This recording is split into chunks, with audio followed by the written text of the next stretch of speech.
Welcome to Retrologic. I'm Dan Caparello here with John Cummins. And today we're going to be chatting about, we got some Plok to talk about. We got some Plok talk going on. We're going to talk some Rhythm Heaven. We're going to talk about this awesome 2D remake of Metroid Prime that's going around. And we're just going to talk about stuff because that's what we do. We talk. But Retrologic isn't just a podcast. It's also a retro game store. Visit Retrologic.games to check out our growing inventory of clean, tested, and authentic retro games. And John, my friend, how are your allergies treating you these days? Horrible. So if I sound a little different on this podcast, give me another week or so for it to clear up. We just kind of started getting spring, so this is the month of the year that I dread the most because I just sit and feel horrible and clogged up for quite a while. Yeah, you just don't seem your normal, energetic, jovial self, so that's good. It's good to hear. They'll come back. Okay, good. We'll bounce back. So what did you buy this week, John? I'm always anxious to hear your lists. You've been on a spree. Yeah, I bought some more stuff this week. The two big ticket items are 2 Zelda games for the GameCube. I'm trying to complete my Nintendo. When I say Nintendo, I don't plan on buying the Philips, the CDI games, or any of those things, but nor should you. Yeah, I don't have that system, so I'm not going to buy them. Trying to complete my Nintendo Zelda collection. I'm trying to do complete, so if there was a game released, so I'm going to have multiple copies of the same game just on different consoles, but trying to get everything that they released. Yeah. And from what I can tell, I have everything except for 2 games. So I still need Twilight Princess for the GameCube, which I probably should have just bought yours because they've just continued to climb. Yeah, mine's not complete. Mine was missing the manual. I could probably fudge that one and find a manual or something at some point. Yeah, but I was surprised how quickly that sold for the price I put it up for. It just keeps climbing. At that point in time, it was on the higher side, Yeah. And now it's like, man, I'd buy that right now if you had it up there. I've seen a couple come through Mercari for less, so just keep your eyes peeled. Yeah, and the other one I need is Four Swords Adventures on GameCube. Okay. The 2 that I picked up this week are the collector's edition that has Zelda 1, 2, Majora's Mask, and Ocarina of Time.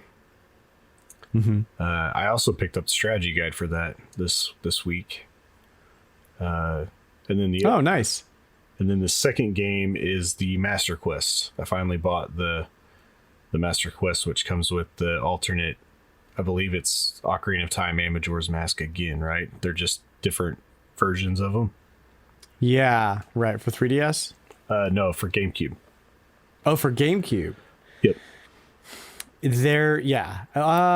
No. Okay. So one of them is just Ocarina of Time and Master Quest. Maybe that's what I'm thinking. Just those 2.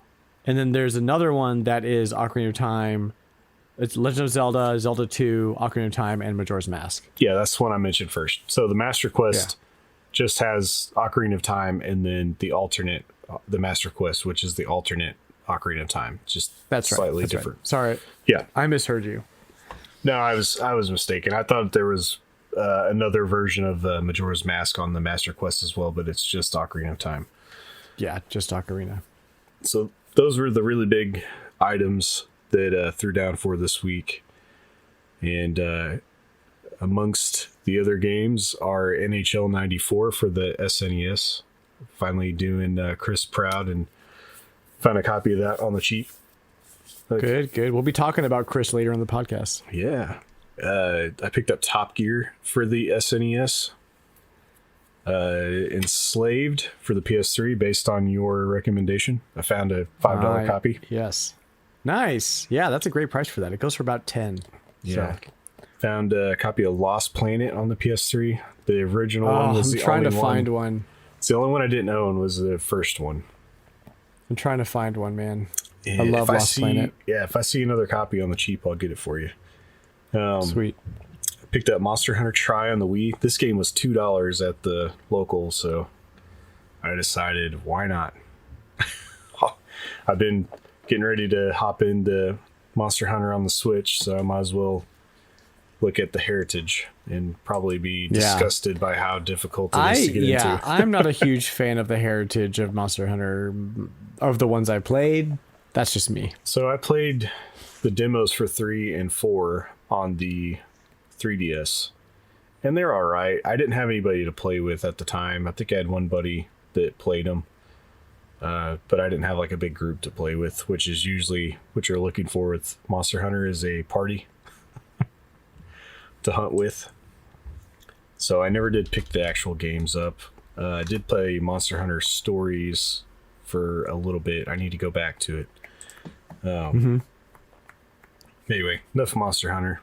I also picked up Mario and Luigi Partners in Time for the DS. This was the last one I needed for that series as well. So I was kind of like, that's a great one too. Checking boxes this week is what it felt like. And then I picked up Monster Hunter Rise for the Switch, which I pre-ordered that forever ago. It just finally came in. I got that one too. Yeah, it's not in my list, but I picked that one up too. Off of a few reviews who said that it was like way easier for newcomers than previous entries. So I was like, I mean, it always looks like something I'd be into, so I want to give it a try. But every time that I've played a Monster Hunter game, I've been disappointed. Like, it's just too hard to understand what's going on or to get into. Yeah. But I've been really enjoying Rise. So yeah, I can't wait to get into it. It's one of those games where I know that anytime I play it, I'm going to need like at least an hour to really do anything with it. And I just have not had an hour to play anything straight. So, I have not started it yet, but I plan to here soon. Cool. One last little deal in here that I wanted to talk about was a lot of Gameboys that I picked up from Mercari. So I got 2 Gameboys that one of them says it only works whenever it's plugged up to a adapter. So I know that it works. I just got to figure out why it doesn't run off batteries, which shouldn't probably corroded contacts, which you can get for super cheap. It's probably not too difficult. I replaced the contacts in 2 Gameboys, and it was like the easiest thing ever. Yep. So one that way. The other one just says it doesn't work. So I'm gonna dig into that. It's like, it's Game Boy. How complicated can it be? Yeah, it's not. Exactly. I was like, what kind of problem is there that this won't power up at all? So, and of course, no shade to the seller or anything about their knowledge of games, but by judging by the fact that they weren't selling anything else game related, they probably weren't all that knowledgeable about these things. It was mostly clothes on their Mercari page. So, so I was like, well, the one works, and I don't have a OG Game Boy anymore. So I was like, I'll buy these for sure, and I'll fix the one. But it also came with a lot of 10 games. And amongst those games, there was a few ones that I won't even list because there were stuff like Barbie or Toy Story or something, Bug's Life or who knows. But some of mention are Samurai Showdown, which is actually a pretty valuable Game Boy game. Mario Land, Mortal Kombat 1 and 2, Metroid 2, and Teenage Mutant Ninja Turtles Fall of the Foot Clan. So nice. Yeah, and I picked up this lot for $115. Oh, wow. So with a working Game Boy? Well, yeah. Oh my gosh. Possibly 2 working Game Boys. It could even be just something stupid. And it has one of the Game Boys has a Handy Boy. Have you ever seen that? It's got the joystick and the 2 arcade buttons and the big screen. So weird. Yeah, the speakers and so one of them has that attached to it, and that's the one that doesn't work at all, is what she said. So well, you can pop it out. So that's what I'm saying. I wonder if I pop that off, if maybe there's something wrong with the Handy Boy that's not allowing the Game Boy to power up, because it does kind of jack into the battery compartment to get power for both. But anyway, and it also mentioned that Mortal Kombat 2 or one of the other Metroid 2 and the Fall of the Foot Clan weren't working when she tested them. I was like, it's a Game Boy game. Probably just needs to be cleaned. Yeah, they looked fine. Yeah. I mean, the labels were straight. Like, everything looked great on them. So they probably just need to be cleaned. Probably just didn't fire up on the first try. But anyway, yeah, I feel like that's probably going to be a big win. I'll get a Game Boy out of it, maybe 2. I might be able to get rid of one of the Game Boys, cover half the cost of the lot, and easily have some extra games, which I already have Fall the Foot Clan, thanks to you, Mario Land, and Metroid 2. So those will all probably cover the cost of the lot once I get it going and just keep a Game Boy. Sweet. And that's pretty much what I bought.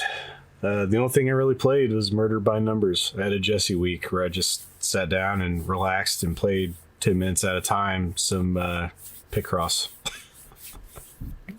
Every once in a while, you need one that. Of those weeks. Yeah. Yeah, I hear you.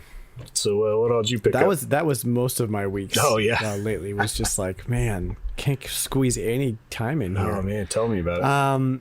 Yeah, so this week was... I picked up some stuff this week. It's been a little slow for me lately, but there's a game store near a church that I work at on Sundays, which is like in a town an hour away. So I can't like go there all the time, but they're closed on Sundays. So I can't like go there on Sundays. Otherwise I would. But I was there for rehearsal this week for Easter. And while I was there for rehearsal, swung by to see if they were open, popped in. And I mean, his prices are stupid. Like in my favor, they were stupid. Picked up Rocket Robot on Wheels for $25. Lunar Pool and Mirror's Edge. Lunar Pool for the NES, Mirror's Edge for the PS3. Both of those were like $4 or $5. Oh, yeah. He had a bunch of stuff, and I didn't have the cash to like dump a ton of money into it. So like I planned on going back on Saturday. They were closed all weekend for Easter, so they couldn't make it in. So that sucks. But I'll make it in there for sure. Of Rocket, did he? He did actually. Man. So if you want the other one, as I say, if he still has the other one, next time you go back, buy it, and I'll take it from you. I will certainly do that. I don't know what the deal is, but that one's on my list. Yeah. Picked up Toy Commander for the Dreamcast, Jet Grind Radio for the Dreamcast. Those were both just online pickups. They were pretty cheap. And then so I a while ago I picked up a lot of TMNT figures, the classic, the like 89 ones. And nobody had their weapons, and I was kind of bummed. Like, I got all the turtles, but nobody had weapons. And then this lot went up on Mercari for turtles with weapons for like $45. And I was like, okay, fine. Fine. My dudes are getting the weapons themselves. Yeah, the weapons themselves are worth everything. So worth enough. So it was. I got them in, and they look amazing. I'm so excited to display them. Except Donatello, who was not a hard head, he was a rubber head, and they cut his mouth open so they could like make him eat. And it's like the weirdest, most nightmare fuel thing you've ever seen in your life. I showed it off on my stream tonight. Was it so he could eat or so he could talk? Like, I guess, I don't know, whatever. But so I already have Donatello, so good, but like, yeah, so weird. Man, the rubber headed ones, those are like the original run, and they're like the more valuable ones. Are you sure about that? Yeah, the rubber heads were the original run, and then they went to I also hard plastic afterwards, just like the bodies. I have a rubber head of something else, so maybe I'll go through and sell some of the ones that I don't want that I have, just to recoup some of the cost of buying Turtles figures. Yeah, you bought the to armory. Display. Yeah. One thing. The thing I love the most about Mercari is like some of the crazy packaging that you get from people. Yeah. That like I got, it was either Mercari or OfferUp, because I've been shopping around on there a little bit too.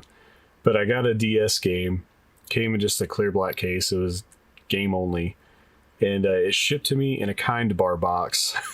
It was like funny. Not the cardboard box that the Kind Bars like come pre-packaged in from the retailer. Came from a literal cardboard box that they ate the 6 kind bars out of and then stuck that game in there and shipped it to me. Oh my gosh. So I was like, man, when did we get food? And then I opened it up and I was like, there's a game in there. Yeah. Never buy anything fragile from Mercari because... yeah, no, you never know what kind of packaging. Yeah. Right. I have bubble mailers for all my stuff, so anybody on here that buys from me on Mercari, you're going to get good packaging. Oh yeah, me too. And like all kinds of different size boxes and bubble wrap, and I box everything myself, so I know what goes into it.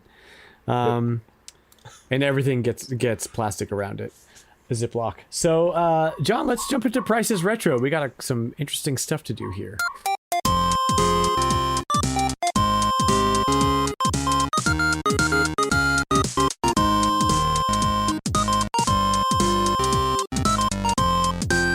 So if you've never played Prices Retro, let me tell you how we do this. I'm going to list off a bunch of games, and John is going to guess how much that bunch of games is worth in total. And then he's going to do the same to me. And whoever is the closest to guessing what the lot is actually worth wins. There's no prize. It's just for funsies, but we like to do it. And you can play along at home, and you can tell us how close you were. You can hit me up on Twitter at Retrologic.games and tell me, hey Dan, I beat your score, ha ha ha, and I will cry. You can drink my salty tears. We also have a community member who gave us a list. We've got Chris HL94. We will be reading his list tonight as well. I'm going to go first this time, John, because sometimes I'll let you go, but not tonight. Do it. So my theme for my list are games that should have been on the Dreamcast had it lasted longer. Probably a pretty good list there. Oh yeah, I want all these games. So here we go. We have ToeJam and Earl 3 for the Xbox, complete. Shenmue 2 for the Xbox, complete. Crazy Taxi 3 for the Xbox, complete. And Jet Set Radio Future for the Xbox, complete. This is the standalone version, not the combo disc with Sega Rally. Or was it Sega Rally? Oh yes, these are all Xbox games. Standalone disc. And complete. Even though they're complete, they're... man. I want to say these are cheapies, but I'm probably going to get... I want to say they're cheapies too. Let's say... I don't know, let's go $65. Okay. Probably actual retail price, I'll go through each game. So ToeJam and Earl 3 goes for $22.45. Shenmue 2 goes for $12. Crazy Taxi 3 goes for $19. And Jet Set Radio Future goes for $38 for a grand total of $91. 91. Pretty close. Wasn't as far off as I thought after you said a couple of the first ones. Yeah. Not too bad. These are some of the more expensive Xbox games. They just are. They're just. But still, there you go. You get 4 complete in-box Xbox games for under $100. Whereas if these were GameCube games, like you're gonna pay that really for one good. Of them. Yeah, exactly. These are really good Xbox games, like top shelf quality Xbox games. All right, hit me with your best shot, John. So the first game on my list is Top Gear 3000 for the SNES complete. I'm sorry, Top Gear 3000? Yeah. It's basically the third game in the series. Off to a great start. Which probably, I don't know, it's not a great clue, but you probably could have came to that on your own. Yeah. The next game is Top Gear 2 for the SNES complete. Why are you doing SNES complete, dude? Come on. I'm doing all these are going to be complete this week. So I know it's cartridges. I'm just giving you a hard time. Top Gear Hyperbike for the N64 complete. Literally never in my life. And then heard of that game. The last but not least, Top Gear Pocket 2 for the Game Boy Color complete. Oh gosh, Game Boy complete. Okay, my guess is $250 there. $250. 250 bones. All right, I'll go through the list. Top Gear 3000 for the SNES complete is $60. Come on. Top Gear 2 for the SNES complete is $50. Top Gear Hyperbike for the N64 is also $50. And then Top Gear Pocket 2 for the Game Boy Color complete, $25. It was a throwaway. I went way over on this And that junk. is a total of $185. Yeah, so far you're winning. We're close enough that our next list could separate us. Oh yeah, we got another list. Yeah. Haha. We're within There's a chance. $39 of each other, so it's still anyone's match. All right. Let's get Chris HL's list. Chris HL comes to us from the Discord community. If you want to join the community or you want to submit a list for Prices Retro, you can hit me up on Twitter at Retrologic.games, go to my bio, hit the Discord link, and you're in. And you'll be welcomed by some of the friendliest people on the internet who also happen to love retro games. So, first game on our list is Virtual Boy Wario Land. He did not give us condition. So, let's just say loose, because that's what price charting gives you by default. And if we're way off, we'll just exclude it from the Well, we list. we can modify it because we can look up the price for it on price charting. We could say it's loose for this and then just adjust the price if it's not intended that way. Okay. Okay. So Virtual Boy Wario Land. We have 3D Tetris for the Virtual Boy. All right. We have Jack Bros for the Virtual Boy. And we have Red Alarm for the Virtual Boy. I think that's it. He has it laid out strangely, so I'm trying to see if I can do this right. Okay, so... Oh, he says all games are loose. Okay, there it is. Good deal. Okay. Okay, I'm gonna say I have no bearing on Virtual Boy games yet again. My best guess is I'm just gonna go straight $500. I just feel like some of these are high, some of these are low. I don't know which are which. 500 seems like a good number. I'm gonna say 950. 950. Okay. All right. So we've got Wario Land for Virtual Boy for $64. 3D Tetris, $110. Jack Bros is $482. And Red Alarm is $31. So the total price is $687. Wow. Man, that Jack Bros, man. I'd like to know where there is a copy for $450 because all the ones I see are like $800. Yeah, I don't know where there's numbers. I don't know. Price charting is sometimes pretty skewed. Yeah, I know. So. Well, I mean that's the name of the game. I just know that man, $400 is like a very, very well priced copy of Jack Bros. If you see a $400 copy, you should buy it. Yeah, because they go for like, man, I've seen them go for anywhere like around $1,000. It's stupid. Well, for and the even US ones. Since he sent me this list, the price has gone up. So this is even old information. It's gone up to $512. Yeah, that's crazy. It's only going up.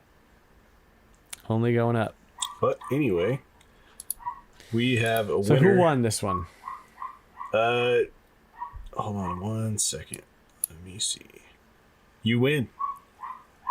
Boom! I was wondering because that was close to the end. You win. That was close. You win by. Let's see. You win by like math, 30, math. 30 something dollars. What? Yep. Oh my gosh. We've been crazy close lately on this game, dude. We have been Like, very close. Close enough where it's like, did I even win? Like, Yeah, I know. It's been crazy. insane. Awesome. Well, that's how we play Price is Retro. Thanks, everybody. Thank you, Chris, for submitting the list. Again, if you want to submit a list, just hit me up. Just do that. Tweet at me or hit me up on Discord. We've got a couple of weekly topics. First of all, John, you unfortunately sounds like you did not get much time with Metroid Prime 2 at all. I did not. Yes, I did not get any time with Metroid Prime 2. I wish I did. Well, I'll tell you what. If you do, you want to keep that going for April? Yeah, since we also have Plok going on. Why don't we do that, and then we'll come back to it and talk towards the end of the month. From what I played of Plok tonight, there's only so much Plok you can play before you get plocked out. Cool, awesome. So that was a little spoiler to what we're doing in April. April is Community Crossplay month, and this month we are playing Plok for the Super Nintendo. If you own a copy of Plok or you own a Super Nintendo, Plok is not very expensive. $25 will get you through the door. And you can own one of the best early SNES games. Hardest, tough as nails. Just, I mean, it's insane. You know who will be having an easier time playing Plok? Who's that? Hambone Johnny, because he won the Nintendo Power that has the guide in it. All right. Yes. Good job with that, man. Yeah, you're gonna. And then hopefully Bruce in our Discord can find a Super Nintendo, because he won the cartridge from me. He won a game. I've been looking. Doesn't have the system. Yeah, we're keeping an eye out for you. I feel like the Hyperkin or Yobo systems are pretty cheaper than an original. I think you so can that might do you. The one Hyperkin that only plays NES and Super Nintendo for like $40. Retron 2? Retron 2, I think that one is. Yeah. I didn't see one for 40, but I'm sure that might be out there somewhere. Anyway, we'll keep an eye out for you. I want to answer a question now, and that is something that nobody asked me, but I feel like I need to answer anyway. And that is, what's the difference, Dan, between Community Crossplay and a Retro Rewind? Well, let me tell you. Our community caters to mostly retro gamers, collectors, people who already own NES, Super NES, Sega Genesis, PlayStation, the old consoles, TurboGrafx. And so it's not outside of the realm of possibility that we would do an event catered to those people. That's Community Crossplay. Crossplay is all about going through your backlog and challenging somebody to play a game in their backlog. So Crossplay is about playing games you own. And Retro Rewind is all about getting the whole community involved. Retro Rewind is for anybody. Almost everybody in our community owns a Switch and therefore probably subscribe to NSO and therefore have access to a plethora of NES and SNES games, and hopefully Sega Genesis, because you took my advice and bought the Sega Genesis collection. And so Retro Rewind pretty much is for anybody can jump in and play that game because it's fairly accessible. Plok is not accessible, and therefore it falls under the backlog of people who own the game or can find the game and play it on their Super Nintendo. So that's really the difference. Is with Crossplay, we're catering to a community that has a collection of games and systems, and Retro Rewind is for everybody to jump in. Anybody who owns a Switch. Yeah, and this current Crossplay that's coming up with Plok, it's kind of a special. I'm not going to say one time only, but it's not the usual Crossplay. So usually our Crossplay segment is just Dan and I will play a game that we challenge each other from our backlogs. And the community Crossplay that started up recently is usually two people that have challenged each other to playing a game from their backlog, which is, you know, a little bit easier to keep track of. You know, crossplay is usually between two people playing games that each other have picked, where Retro Rewind is our community where everybody plays that can play.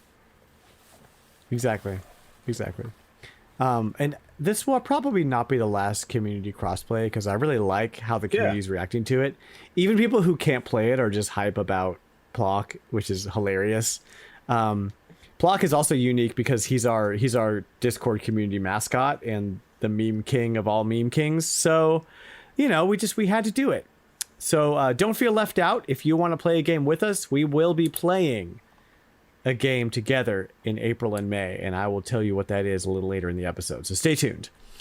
So for now, we're going to jump into this day in gaming history, and we have a pretty interesting game to chat about. John, have you ever played Rhythm Heaven in any of its incarnations?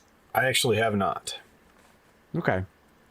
I have. I played it a little bit back in the day. I recently picked up a copy of Rhythm Heaven for the DS before it jacked up in price. And let me explain to you what Rhythm Heaven is. Rhythm Heaven is a rhythm game, but it is also kind of a puzzle game. And we're not talking about like Luminous? Luminous. I'm not talking about that. It's not like a checkered puzzle game. There's like one or two actions that you have to complete in rhythm, and it will mess with your brain.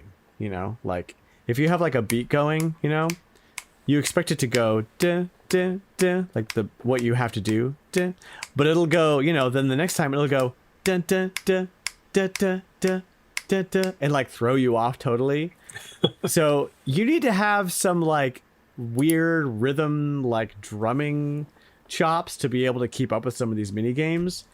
And the mini games are all ridiculous. They're all crazy mini games where you're like building a robot or like fighting a samurai or like making pancakes, and they're all crazy. And the art style is great. It's super fun. Unfortunately, the DS game now jacked up to like $50 for a loose copy. So I think it's on the Wii U Virtual Console, if I'm not mistaken. I know Rhythm Heaven Rhythm Heaven Fever for the Wii, which is also a very expensive disc. That one is also available digitally on the Wii U. So I'm not sure if the DS version is, but today marks 12 years since the launch of Rhythm Heaven on the DS.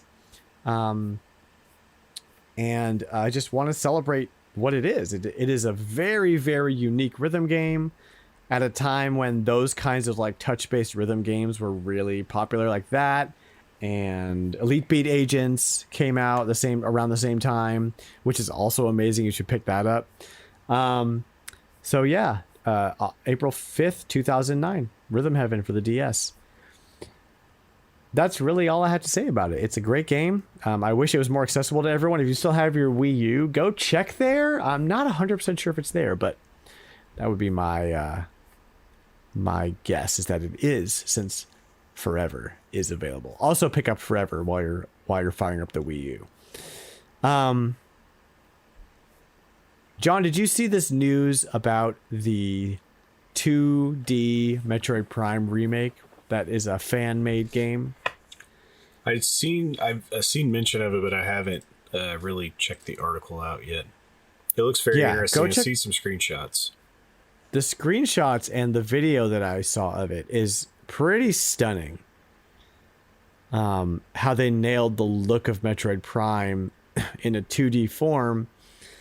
And like, even like the map is very similar, and it just they really just nailed the whole aesthetic of Metroid Prime, and it uses mouse and keyboard because your aiming is all mouse based, which I guess could be confined to another stick, but they haven't done controller support yet. It's all mouse and keyboard. And they have the scanner and everything. It's really impressive. You know, it is a shame that this will probably get taken down by Nintendo before it like gets too far into development, because what they've done so far looks really, really great. So go look it up, check it out. You know, makes me wish Nintendo would do something like this. Not necessarily with Metroid Prime, but even just like another 2D Metroid, with these kinds of aesthetics and controls looks really, really great. For some reason, it reminds me of like a Worms game, like the controlling the gun with a mouse type deal. Oh, yeah, that's funny. I see that. Angles. I also wanted to bring up for news that anybody that's keeping up with the Analog Pocket like I am myself, it got delayed until October again. So. Oh man.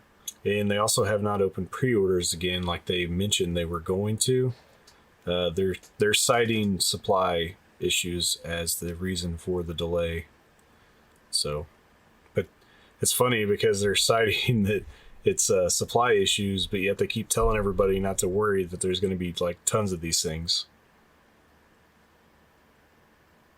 I hope that they continue. What they're probably trying to do is oversaturate the demand so that scalpers don't get their way with these things. That's one way to deal with scalpers, is oversaturate the demand. The supply. Because they're going to sell them. Analog sells their stuff like crazy. Oh, yeah. Well, that's always been the problem with Analog. They have really good quality products. You just can't find them anywhere. The store sells out instantly, and then they stay sold out for, well, if you look on there right now, the only thing you can buy is controllers, which are, I believe, 8BitDo or 8BitDo brand controllers that they just sell on their website. And then you could buy like the adapters and things for some of their consoles. You can't buy a single console on their website right now. Yeah, they need to fix that. And like they do such limited runs of them. Like they're not making any more of the like Analog NTs, which is like the NES clone. Yeah. Just make more. People want them. I don't understand. Yeah. Again, I think do you hate money? Supplying the parts and things. I guess, but just like, I don't know. Full aluminum body and like all kinds of crazy things go into it, but they charge a premium for it, and people buy it. Yeah. Just think of but they're buying them from scalpers now, so. Well, it's the only way you can buy one now, and you're gonna pay $800 to get one. Yeah, easy. It's like easy peasy. I'll buy from you for $500, but you have to have it available. Exactly. All right. Well, we're going to take a quick break here. And then when we come back, we are going to chat about what our Retro Rewind game is for April and May. We have a pretty cool little chat from our friend Sam about a game that he likes from our Throwback Thursday thing. So stay tuned, and we will be back in just a moment.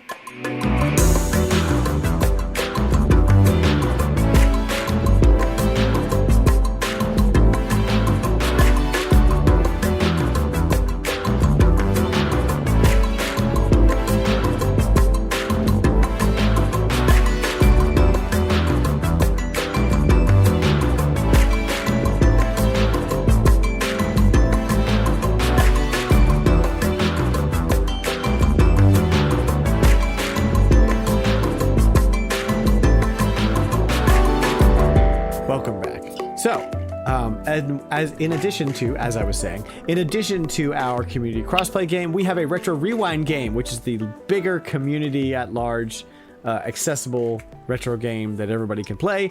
And you voted for Joe and Mac 2. The voting was a little one-sided, I would say. Kind of surprisingly, like I thought that more people would go for like weirder games, but it seems like people are voting with their wallets. So, and I had the voting up in two places. I had it up in the Retrologic Discord and in the Nintendo Dads Discord. We had 11 votes for Joe and Mac 2. And the other games were Castlevania The Adventure on Game Boy, Contra, the arcade version, and Comics Zone for the Sega Genesis. Those are all available digitally on the Switch one way or another. And Joe and Mac doubled anybody else's votes. Everybody else got 5 or 6 on Retrologic. And then over in the Nintendo Dad's channel, let me just pull that up real quick. It was pretty much the same deal, you know, like the same games were voted on. We had 4 votes for Joe and Mac, and everybody else had 2 or 3 votes. So we are going to play Joe and Mac 2 for the Nintendo Switch Online SNES collection of games. Great, good. It's a great game. I'm happy to play it. It's a very expensive cartridge, so I'm glad that it exists digitally and that we can play it legally. Good on you guys. We're gonna have a community discussion night about that, where we'll all get together and chat and record it and put that up as a podcast. So stay tuned for that info. But in the meantime, go play some Joe and Mac 2 and have a great time. Okay, so third strongest mole in the Discord, our buddy Sam. Every Thursday in the Discord, we have Throwback Thursday, where we welcome you to talk about a game that you love, that you haven't heard talk about in a while. And maybe you introduce someone to it. Maybe you just get to get some stuff off your chest. Well, Sam brought up a game, and we're going to talk about it. It's called Silent Line Armored Core, known in Japan as just Armored Core 3, Silent Line. And Sam says, before Dark Souls, From Software's core series was Armored Core, though they only self-published in Japan, hence the Age Tech logo on the box for the North American game. A mech piloting action game with in-depth customization. When my family got a PS2, we got a PS1 demo disc, not sure from where, which had a demo for the first Armored Core game on it. My brother and I loved customizing our ACs in Versus mode, and since we couldn't find a PS1 game, we eventually picked up the first one we found, which was Silent Line, an expansion of Armored Core 3. The game is pretty obtuse, so it would be a while before I managed to clear the mission mode. Looking it up now, it got somewhat poor reviews, and was criticized for not innovating on what was then a stale formula. But I guess when it was your first, it didn't feel stale. Armored Core 4 reinvented the series to be a lot more fast-paced and twitchy, which was fun in its own way, and while 5 tried another direction with an emphasis on team-based online multiplayer. The series has been quiet since then. Wow. John, ever played an Armored Core game? I have not, since I didn't adopt a PlayStation console until PS3. I think I missed out on a lot of these games. Yeah, ditto. I played some Mech Assault, so I wonder if it's anything like that. I played Mech Assault on Xbox. So I don't know. I wonder if it's anything like that. Sam, let us know, because I'm interested. Thank you for sharing that tidbit of info. Wow. So, John, this is a very short episode this week, my friend. We burned through our whole episode already. That's crazy. Oh, well, yeah, just not a lot to talk about. We haven't had a short one in a while, so. Yeah, they've been a bit longer. So, you know what? It's nice to take a little break. Yeah, so thanks for listening to Retrologic. We are so glad that you decided to listen to us on this episode. We are proudly part of the Nintendo Dads family of podcasts, and if you like what you hear, you can check me out on Twitter at Retrologic.games. You're also welcome to jump into our friendly and 100% non-toxic Discord community. Link to that is in my Twitter bio. And you can find everything, the game store, the Discord, the Twitter, at Retrologic.games. That's the website.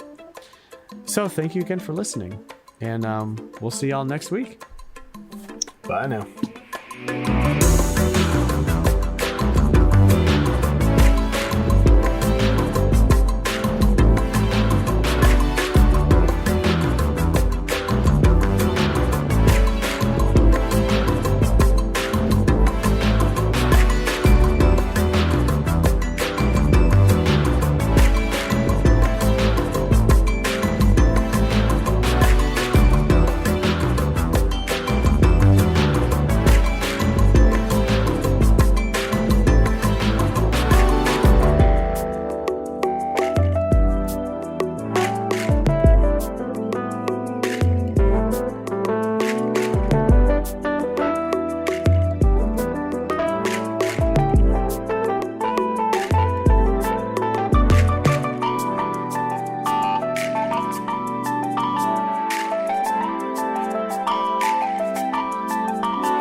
I'm just gonna record on my end. I have your voice in here too. Okay, For that the works. desktop audio, so that way I don't have to do any editing. Sorry, don't want to pour a whole lot of effort into a post-show recording. Yeah. No, that's fine. I wonder how this computer is going to run with both OBS recording and Premiere Pro. Premiere's not doing a whole lot. It's just running audio, so I'm not worried too much about it. All right. Let's see. Retrologic, episode 27. Man, 27 episodes. It doesn't feel like it. Yeah, that like flew by.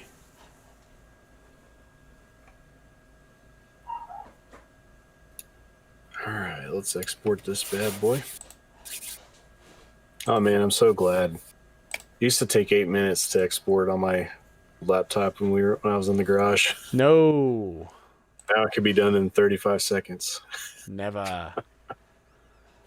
Never. Oh, man.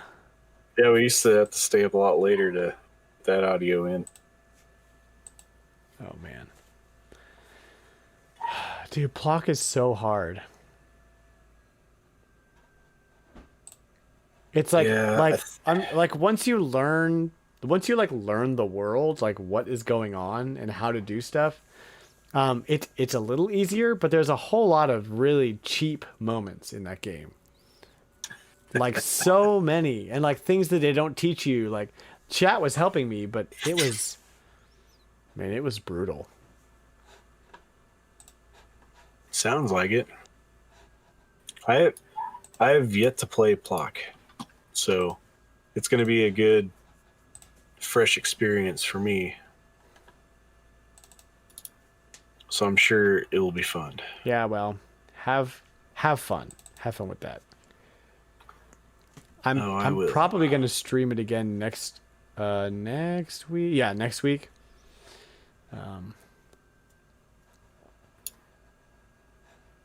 Try to get a little further because there's no saves, and I'm playing on original hardware, so there's no like save states or anything. It's just pure like just me and the Super Nintendo wrestling.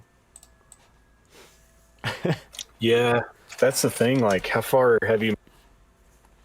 I beat the first world and the first boss, and then I got to the first level of the second world, and I didn't like it. It got weird. Like, it keeps changing stuff on you, and it, just I don't want that. Just Yeah, it keeps changing. I think while we're sitting here, I have yet to try out test my GameCube games that I just picked up. Oh, sweet. So I might fire those up and just see if they play so that I can actually rate this person. Yeah, I've got to test these Dreamcast games out. And just like a pile of hardware behind me that has to get tested, including a TurboGrafx that Brian traded. Oh, in. nice. Yeah. So that's pretty cool. Brian had a TurboGrafx? Yeah, his story about it is hilarious. So I'm gonna butcher this story, so I'm just gonna give you like an overview. He worked for a company and he went to a conference, and at the conference, NEC, who doesn't make video games anymore, but they're still a company, was there, and they were doing a giveaway for a TurboGrafx, right? And so, and like it wasn't like a new one; it was like, oh, this crappy used one that we had in a closet somewhere. And he won it, but it didn't come with. It came with 2 games, and it did not come with original AV or original power. It came with AV and power for a Sega Genesis. So does he even know if it works? So it doesn't work. Because like when the Sega Genesis was a 9-volt Yeah, he fried it. And the TurboGrafx is 10 volts. No, he didn't fry it. It's just there's not enough power coming from the AC to like really like it turns on, but it can't display anything on the screen. So That's better than running like 12 volts through it. No, yeah, you don't want to do that. And like weirdly, it's the same size. So anyway, I'm trying to find an original TurboGrafx AC adapter, which has proven to be difficult at best. The one that I found on eBay for sale, he wanted $50 for it. So I'm like, no, that's like what I paid for the system. So, jeez. Yeah. So I'm wondering if I could find a third-party option because it's a different voltage than an NES. So I can't use an NES. It's not 9 volts. It's 10.5 volts. So. Yeah, exactly. It's weird. All right, where you at, button? I can't see. So tell me what games you're trying out. Those 2 Zelda games. Oh, that's right. That's right. So I've got to take out Metroid Prime 2. Put it up. So yeah, I gotta try out those games. I don't think I have anything else that I have to. I've been trying to at least try if I buy from Mercari because you have to rate those paid. Oh, right. So try to be somewhat quick if I can. Yeah, ditto. Which like sometimes I don't even get to the mailbox until like 2 days later. So I feel like sometimes I'll rate them before I even get it, especially if it's something cheap. I'll just be like, yeah, whatever, it's fine. If it doesn't work, what am I out? $10? Who cares? So, have you been on OfferUp? Tried anything there? When OfferUp was Let Go, I was buying off of Let Go locally all the time. But I don't like OfferUp. It's just the way that it works. Like it just doesn't fit with how my brain is. Well, it sucks because like people will post stuff on there and they'll leave it forever. So you have to like really pay attention to how old the posting is that you're trying to buy. Exactly. And like I put in offers for like a few things, and your offer only lasts like 24 hours. So if I don't think it like tells people whenever you give them an offer, either that or they don't care, and it's been so long that they just aren't dealing with it anymore. That's what it is. But, they don't care anymore. I put in several offers only to not be gotten back to. Yep. That's why I don't like it. It's too hard to search for stuff because there's so much information you have to weave through to make sure it's like a legit listing. So I bought a copy of Rune Factory for the DS. They had a copy for $8. Mm-hmm. So I was like, well, this is a $20-something game, like loose. So I was like, I'll choose something cheap and give it a shot and see how it works. Took forever for the guy to get back to me, and then it took even longer for him to ship it. Like there's no accountability for shipping like there is on Mercari. Right. And anyway, I finally got everything and it works, and so I was like, all right, now I'm gonna shop around a little bit more and try a larger purchase. And I found a guy selling a copy of Pokemon Silver, the remake. What's it called? Soul Silver? Soul Silver, yes. A copy of Soul Silver and a copy of Pokemon Black together. And the guy had like $80 on it. And I scoured them over, and they appear to be real, authentic. So I'm taking a gamble on this one. Just I mean, sometimes on OfferUp you luck out because of that, because nobody wants to bother with it. So.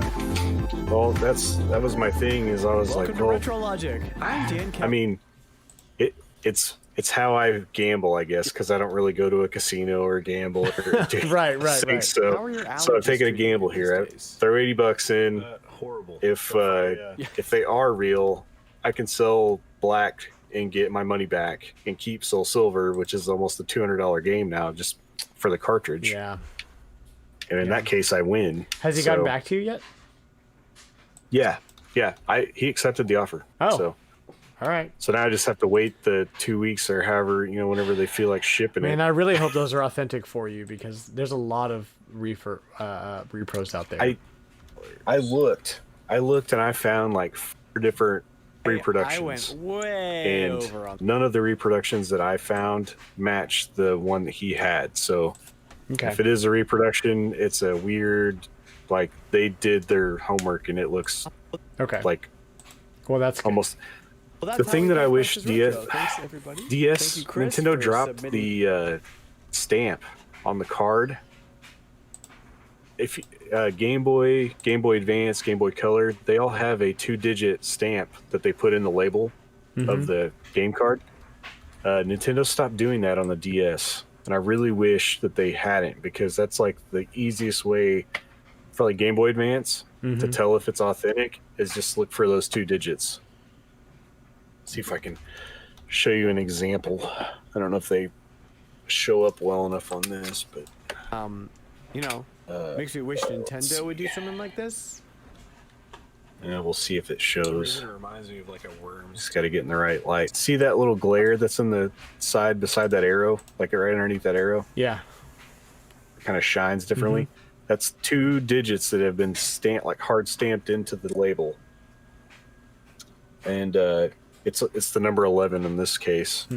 But if you ever have any type of actual Game Boy game that doesn't have those stamps, Game Boy Advance is a little easier to spot repro of just by holding it. Oh yeah. Well, that's sometimes some of them look pretty dang close. They have really good quality. Actually, you just can't find the Leaf Green and Fire Red Pokemon games, they make some repros that look almost identical. Yeah. So if you don't see those stamps on there, you don't buy it because you never know. Right. So that's what I look for first. For it, and so far, nobody goes through the effort of a reproduction to put those stamps in there that I can tell. All right. Well, we're going to take a quick break here. This one seems to be Back, working. we are going to chat about what our Retro Rewind game is for April and May. No. We have a pretty cool little chat from our friend Sam. Hop into Ocarina of Time and see if a game that he likes from our Throwback Thursday. Oh man, I love playing those on the GameCube. Stay tuned, and we will be back in just a moment. Oh, this is gonna this is gonna sound weird if we ever release this, because I'm editing the episode. I'm also recording desktop audio because that's how I'm getting your audio. So they're going to hear me editing while we're talking. But the volume's low, so maybe it'll just be in the background or whatever. Beep, boop, bop, boop, beep, boop, bow. Yeah. Welcome back. So, here we go. So far it works. I mean, yeah. If it fires up, then you're probably fine. Yeah. Does it look scratched up? Yeah. It does? It was surprisingly more scratched than I thought. Fired right up though. Oh. Okay, I forgot I had Herb Alpert in the Tijuana Brass last time. Did you listen to the episode? Last week? Yeah. No. I haven't listened back on one in a while. Wow, John. Wow. Why do I even do this? Not for me, for the community. in just a moment. No, I used to listen to it in the car, and the kids are like, "It's weird. Why are you listening to yourself?" Really? My kids love it. My kids love it. I'm just like, well, I'm kind of listening to see what it sounds like. It's not weird to listen to Making yourself. sure that it sounds good. Whatever. Yeah, my kids are like, "Can we listen to your podcast?" I'm like, "Not till next week, guys, because there's not a new one yet." Welcome back. Yeah. Yeah, no. I mean, it didn't bother me. It's just funny the kids were like, "This is weird," and then now it's just time constraints. I gotta find the Prices Retro, the beginning of Prices Retro now. I think it was right at around 15. This is in bubble wrap, and I wrap Xbox complete. This is the standalone version, not the combo. And I haven't played any of the N64 games on GameCube. Do they play better? Like, do they look better? What other ones are there besides Ocarina of Time? Well, I mean, Majora's Mask's on this disc as well. Yeah, I think I just like the GameCube controller so much better. So Yeah, it just well, plays better than, you know. I'll make it in 2 there copies for sure. Of Rocket. Did Come to think of it, So like, if you want the other As ones, I say, if you it's all there. I mean, you still have the C buttons and everything. yeah. I already have Donatello, so good, but like the rubber headed I All have right. a Well, this rubber one, as head. soon as I can get out of here, I'll fire up the other one and see if it works Oh real yeah, quick. me too. And so, John, let's jump into Prices Retro. We got some. I really hope some these stuff work to because do. these were like, I think I got the Master Quest disc for $70. For 70. Yeah, which is right around That's where it goes. yeah. That's pretty much price. I mean, it's complete and it's in really good shape. What the heck? The collector's edition, though, I had to pay. I think I paid right at 90 for it, so that one's a little bit higher. Yeah. Stuff to do here. I just have such a hard time paying retail price for. Yeah, I don't like to, but I'm telling myself that It's gonna go so up. you're, Stuff that's gonna you're go never up. gonna- I feel better about. well, and you're never gonna find these in the wild anymore. You know, Yeah. I don't know. the collector's edition one, especially not, because the only way you got it, Yeah. pre-ordered Wind Waker. That's how I got it originally. Stuff to do here. So that's what I'm saying. Like, there's not a whole lot of them left. Stuff to do here. And then I don't know, what they get? How'd you get the Master Quest? Was that also a pre-order? bonus? I don't remember. I'm gonna look it up. How did you get the Master Quest? Or maybe I have it reversed. Maybe you get the Master Quest as a pre-order. No. bonus. I can't remember. No, because I remember getting the other one.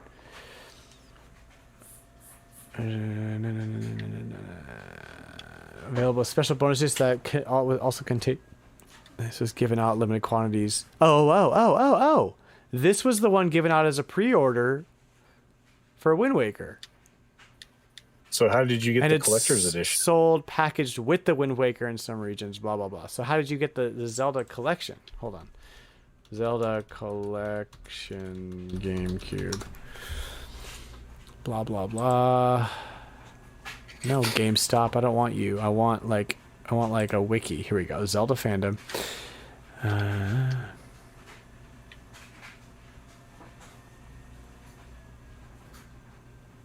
All right, this one works. So North America was bundled with the GameCube. Oh, okay. So the promotional disc you could get through Nintendo Power. Either it was bundled with a GameCube, you could get it through Nintendo Power, or if you registered a GameCube and 2 select games, then they would send it to you. Nice. So it was harder to get the So that was the promo disc. the collector's edition. Yeah, the collector's edition. Yeah, that's what this is. Promotional. Why wasn't this one's Link to the not- Past on that? What's the deal? I don't know. Let's deal with that. And these were all not for resale, right? Like, you can't get them any other way. It was only with that pack in. Right, exactly. So yeah. So this one's not in like the best shape either. It's got like a little scratch across the front. It does have the manual. The manual's in good shape. Nice. All right. So if The you've disc never is a little played Price is scratched Right- up. It plays fine. So does it? This one though is in like really good shape. Like, the box is like, it's whoever had this one took care of it. It looks great. That's great. It's got the manual and the inserts and everything. Let's see what it does. Oh man, that disc looks minty. There's absolutely nothing wrong with that one. Sweet. Got it. Way better than the other one. We'll see y'all next week. We'll see how this goes. Bye now.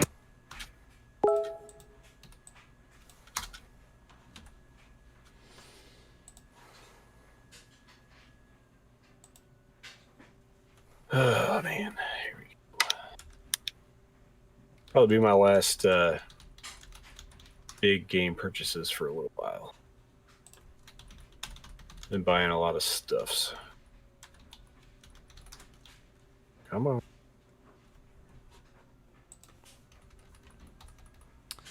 All right, so I think that's the episode. I gotta bring these back up to Unity. All right, bud. Let's close this out so I can listen to this podcast and make sure it sounds good, and then we can. I gotta go check on the dog and stuff anyway, because the dog's being weird. Man, I don't know how. Could you hear my dogs in the background? Just at one point. But Yeah, I don't know what their deal was. Yeah, I'm not worried about it too much. Okay. So, this one works just fine as well. Nice. Good deal, man. I mean, can't use Rumble because I got Wavebird. If you're paying full price, then they better freaking work, so. Yeah, I just didn't want to rate these people and then have it not work and then be like, Yeah, well, totally. you tried it out. Right. All right, man. I'm going to close out the recording now.